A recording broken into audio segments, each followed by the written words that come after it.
Good morning to one and all. First of all, I would like to welcome the local media of St. Maarten. I'm not going to call you by name. I'm sure that you know who you are.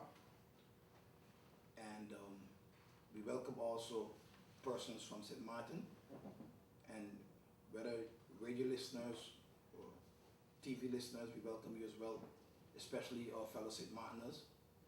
And we want to thank you for coming out as the media to be able to broadcast this very important and historical moment.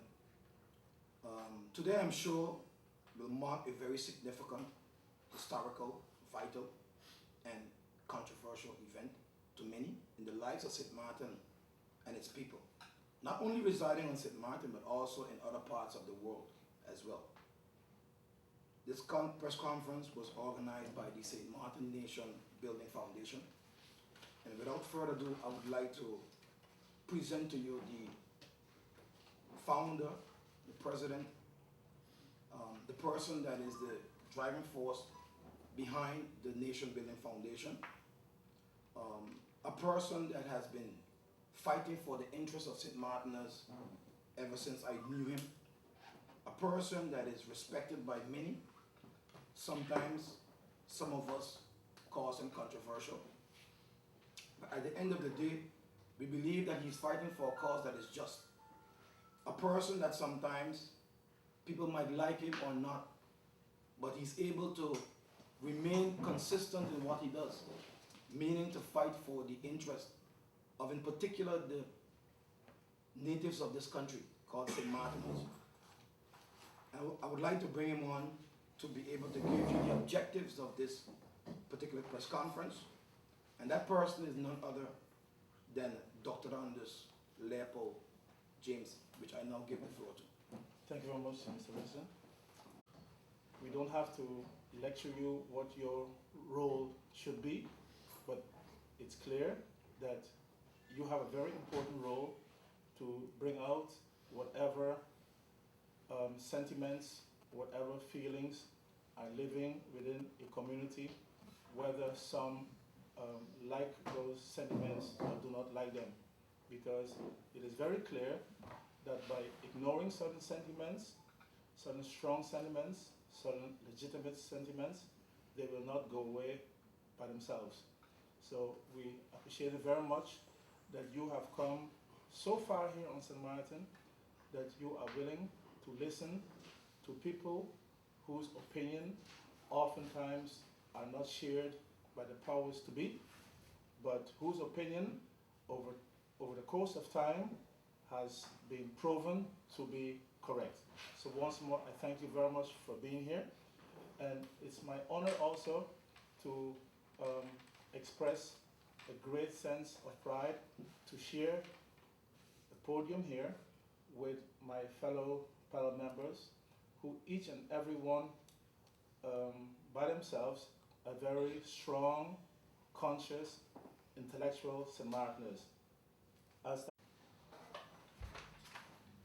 would like to thank you, Dr. Anders Leopold James, for those opening remarks. And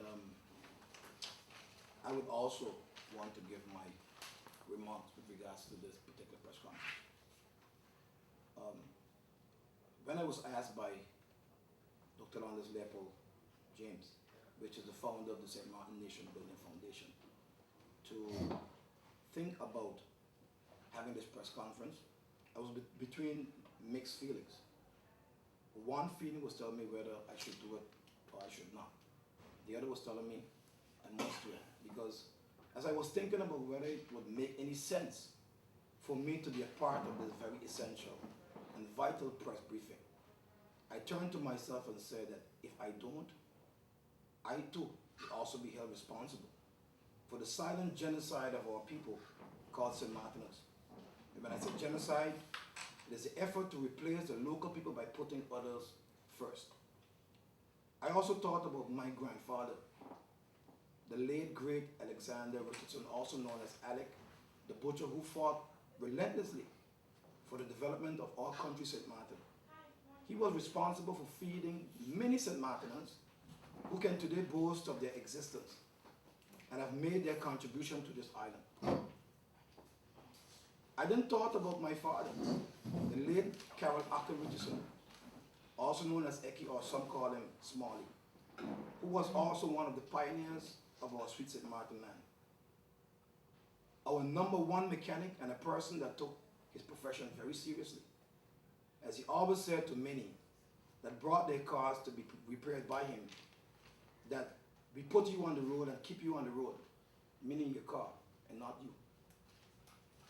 Other important figures who made their contribution to St. Maarten were also persons like the late John Brooks, our well-known bus driver who took many of us to school and as a result was indirectly responsible for us having a proper education. I even went further and thought about the late Mr. Lexi Arnell, another patriot who served his country well by being one of our reliable road builders.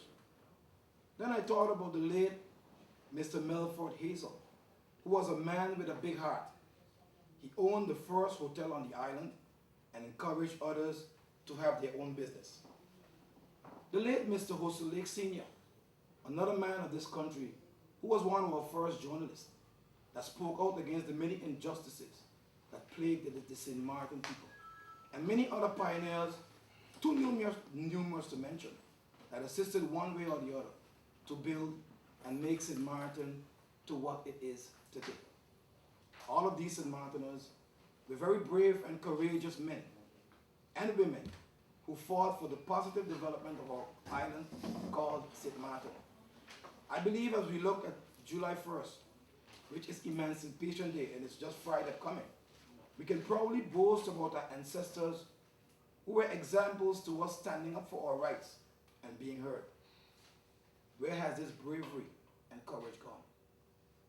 This is for me the sole reason why I am here today, as a St. Maartener, observing the way that St. Maarteners are being left out of the further development of our country, St. Maarten. What is country St. Maarten without St. Maarteners being the first priority when St. Maarten is being built? The importance of building a nation is to ensure that you build a firm foundation, which is to make sure that your own, when I say your own, I'm speaking about the people that have deep roots in a country through their heritage. That these people are well taken care of and not disrespected in their own land. As we look around St. Maarten, we see that our government and the private sector is doing just the opposite. Because when I look of late, I see where local St. Maarteners that once held all of the top positions on our island is now being replaced by others who we often believe can do the job better than we can. We look at, for example, the director of the Milton Peters College, our oldest and largest secondary school, the commissioner of police, the director of the University of St. Maarten, the head of the labor office, domain affairs, cadastre, and personal affairs, and many other departments.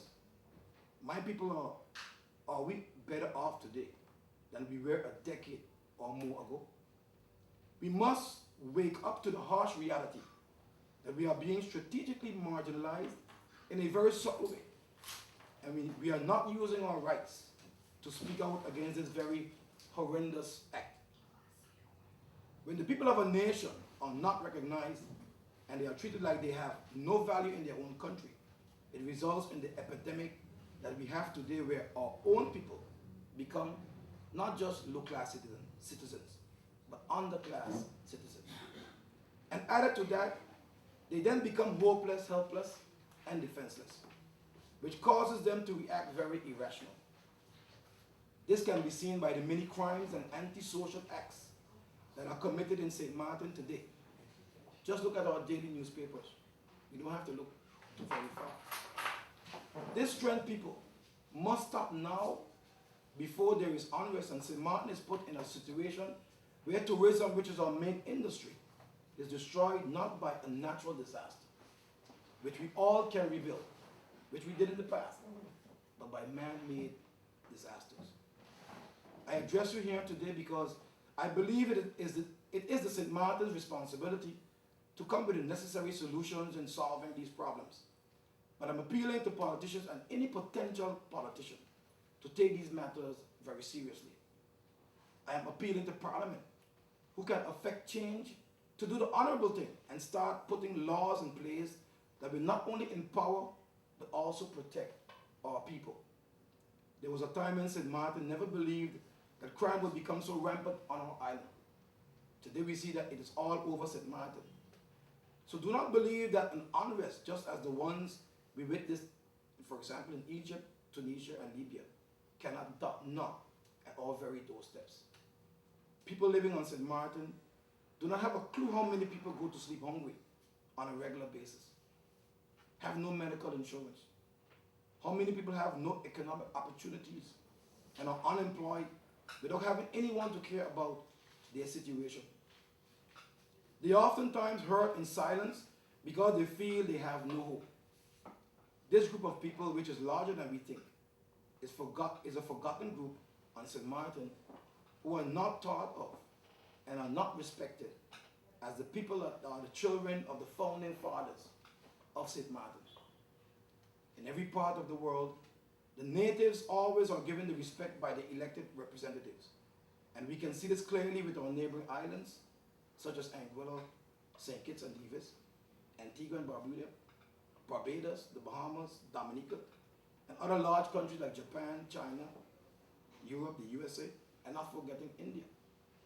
St. Maarten is the only place where I have noticed that whenever its people request, even for equal rights as others, they are considered to be out of place, discriminative, and even strange. Above all, the lack of opportunities and the high cost of living is crippling and affecting decent and hard-working local families that live most times from paycheck to paycheck. The many cries that are heard daily on the street makes me very concerned of where we are going as a country. The same immigrants that have assisted in building St. Maarten are also crying out that their children too, born on St. Maarten, are being shut out of the very economical and social development. For me, this is unacceptable. That persons beyond the 4th and 5th generation St. Maarteners will pass on without even objecting to this very horrendous and yet subtle act. The high cost of living is being driven by the high cost for housing, energy, and food, which every St. Maartener needs to get by. St. Maarteners not even able to own their own homes because of the astronomical high prices for land, let alone the cost of living for a decent home. We as a people has no control of the high cost of living, and our government and parliamentarians are not affected because of them having established a constitution where their salaries are so enormous that they are not affected by the cost of living. They even seem not to care about this because they travel often, they eat well, and they live lifestyles above all of us. And all on the account of we the taxpayers' monies, with no regard of how St. Maarteners feel. In closing, I'm aware that many will criticize and try to cry down this very essential and noble effort organized by the St. Maarten Nation Building Foundation. However, I would like to ask these cynics to put themselves in the position of the St. Maartener. If we were in your country and you saw this very same trend, which is the marginalization and disrespecting of the native people, what would you have done? Just think about your response in a very sincere manner. Fellow St. Maarteners, let us not fight each other, but work together to stop this development before it's too late. Long live St. Maarten and its people. I thank you very much.